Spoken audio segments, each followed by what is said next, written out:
Hola, este vídeo es una explicación o voy a intentar hacer una explicación de en qué consiste en la psicoterapia somática del desarrollo. Esto viene del inglés, Developmental Somatic Psychotherapy, las siglas son DSP, y esto es un desarrollo de la terapia Gestalt, ahora explicaré por qué, que ha creado una terapeuta Gestalt neoyorquina que se llama Ruela Frank.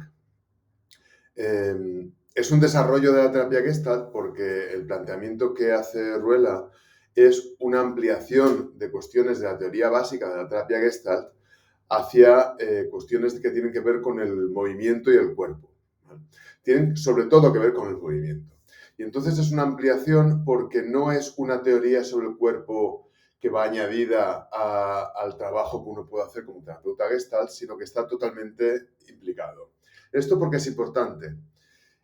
Para mí ha sido importante conocer esta forma de trabajo porque hay muchas variantes de trabajo corporal y una de las cuestiones que ha ocurrido mucho en terapia Gestalt es que sobre todo las terapias Gestalt, las formas de entender la terapia que se han apartado de la teoría de fondo, la teoría del self, la teoría de campo, es que se ha trabajado mucho con terapia Gestalt y constelaciones, terapia Gestalt y enneagrama, terapia Gestalt y bioenergética, terapia Gestalt y diferentes tipos de trabajo corporal.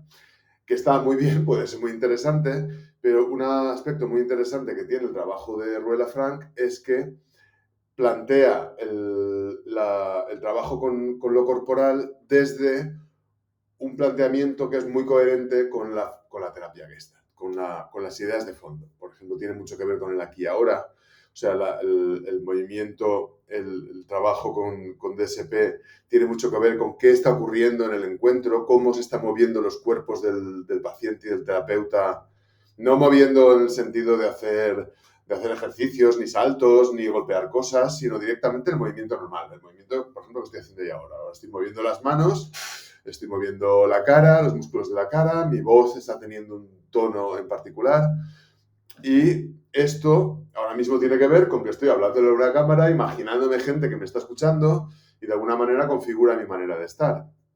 Tiene que ver con cómo me siento esta mañana, tiene que ver con un montón de cosas.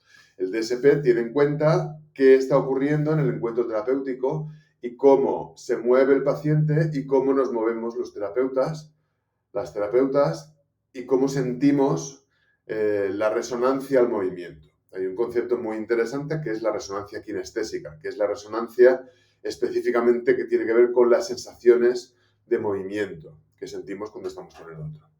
Entonces, el sistema del DSP está entroncado con todo este tipo de cuestiones que tienen que ver con la terapia Gestalt. De proceso, la idea de proceso, la idea de aquí y ahora. En terapia Gestalt se habla hay gente que habla de la secuencia de contacto o del ciclo de la experiencia. Hay como una visión en la terapia Gestalt de cómo el organismo va hacia el entorno para buscar lo que necesita y vuelve. Y, por ejemplo, en DSP se habla de una serie de movimientos fundamentales en relación con el entorno que siguen esta curva, siguen este ciclo de la experiencia. Entonces se habla, por ejemplo, de la dualidad de movimiento entre abandonarse y empujar, el cómo empujar nos permite empezar a estar en el mundo y tener una presencia para poder buscar en nuestro entorno, poder tomar lo que necesitamos del entorno, traerlo hacia nosotros y soltarlo. De manera que lo que en la teoría de la terapia Gestalt se ve como una serie de movimientos más abstractos, un proceso por el cual las personas vamos al entorno a conseguir lo que necesitamos. En DSP se añade la connotación de cuáles son los movimientos que hacen esto y de cómo, en función de la disponibilidad de los movimientos, una persona podrá ser más capaz de ir al mundo a conseguir lo que necesita y a manifestarse en el mundo o no. En una teoría de la terapia Gestalt más normal se hablaría, más la clásica, se hablaría de las dificultades en ir hacia el mundo, por ejemplo, la confluencia, la introyección, la retroflexión como mecanismos, formas por las cuales se modula el acceso al mundo y se se modula el contacto. Y lo que añade el DSP es verlo también desde disponibilidades de movimientos. Por ejemplo, yo puedo tener disponible la capacidad de empujar, y si tengo disponible mi capacidad de empujar, podré diferenciarme de las personas, podré marcar diferencias, podré ubicarme porque tengo la posibilidad de empujar. Y esto, empujar no solo es físicamente con mis manos, sino de otras formas. Ahora, por ejemplo, quien me esté escuchando aquí, si me estás escuchando, posiblemente notes un cierto empuje que yo causo también cuando hablo, cuando voy hacia la cámara para explicar lo que estoy queriendo explicar.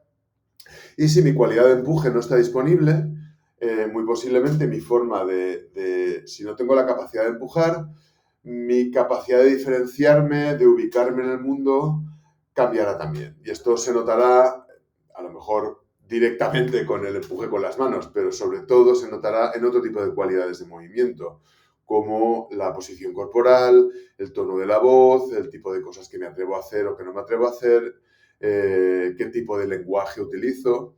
De alguna manera, el planteamiento del DSP es que todo es movimiento. El lenguaje es movimiento, hablamos con verbos, hablamos describiendo movimientos de las personas en el mundo. El imaginario es movimiento también. Por supuesto, el cuerpo no se puede entender de forma estática. Un cuerpo estático es un cuerpo muerto. Entonces, en realidad, todo lo que pensamos respecto al cuerpo son movimientos. Y digamos que este es el planteamiento del DSP, es añadir toda una capa de teoría, pero no solo de teoría, sino de práctica. Es decir, de lenguaje, de vocabulario que nos ayuda a entender mejor y a poder observar mejor cuestiones de movimiento. Entonces, por ejemplo, ver si alguien me está mirando aquí ahora, ver de qué manera, por ejemplo, con los 6 patrones fundamentales, de qué manera yo ahora mismo estoy pudiendo abandonarme a aquello que me sostiene, de qué manera estoy pudiendo empujar para estar aquí, de qué manera estoy pudiendo alcanzar a quien me escucha a través de la cámara, de qué manera tomo la atención, de qué manera lo tomo hacia mí, en fin. Es poder estar, y cuando estás en terapia, ver también qué tipo de movimientos están siendo posibles y qué tipo de movimientos no están siendo posibles y necesitan un apoyo. También en DSP se habla, por ejemplo, de las cualidades del movimiento. Yo ahora, mi velocidad al hablar, mi tono de voz, mi intensidad de voz, tienen unas cualidades particulares. Tienen un cierto nivel de intensidad, un cierto nivel de suavidad, de flujo, de continuidad. Soy consciente de que hablo relativamente rápido, con cierta intensidad, una intensidad media cuando hablo. Y las cualidades del movimiento también es parte de lo que captamos cuando estamos en terapia. Y es parte de lo que configura la sesión. Por ejemplo, hay veces que solamente con escuchar cómo llama la persona a la puerta ya tenemos una sensación de cómo viene o cómo toca el timbre. Porque hay algo del estado de la persona, de cómo es, de cómo está en el mundo, que se manifiesta a través de las cualidades que traduce, que se transforman en movimientos y los movimientos se transforman, por ejemplo, en sonido, cuando uno genera un sonido, cuando habla, cuando golpea una puerta. Todo esto se puede entender mejor gracias al DSP, porque de alguna manera nos orienta en la formación. La formación de DSP se trabaja experiencialmente con tener más capacidad de centrarnos en observar ese tipo de cosas y más sensibilidad, nos aumenta la sensibilidad y hay todo un vocabulario también y una serie de conceptos que nos ayudan a poder observar mejor las cuestiones de movimiento en terapia y en general. Y bueno, esto es un resumen de qué va la cosa. Es una formación o un conocimiento que yo creo que es muy interesante, sobre todo para terapeutas Gestalt, porque entra como un guante y ayuda a tener una dimensión mayor y sin tener que cambiar de paradigma, permite tener más sensibilidad respecto a este tipo de cuestiones corporales y de movimiento que nos importan tanto. Y bien, acabo diciendo que en Terapiados en Valencia, en Terapiados Formación, estamos muy interesados en esto. Yo soy supervisor de DSP y también traemos a personas, sobre todo a Elena Kalner, una terapeuta sueca, a hacer la formación. Yo hago cursos de introducción Y si os interesa este tema, os invito a que entréis en terapiados.net, en la sección de actividades, y vayáis viendo qué tipo de actividades estamos poniendo en marcha continuamente, o directamente nos contactéis o me contactéis a mí para tener más información de todo esto. Pues nada, muchas gracias por escucharme y un saludo.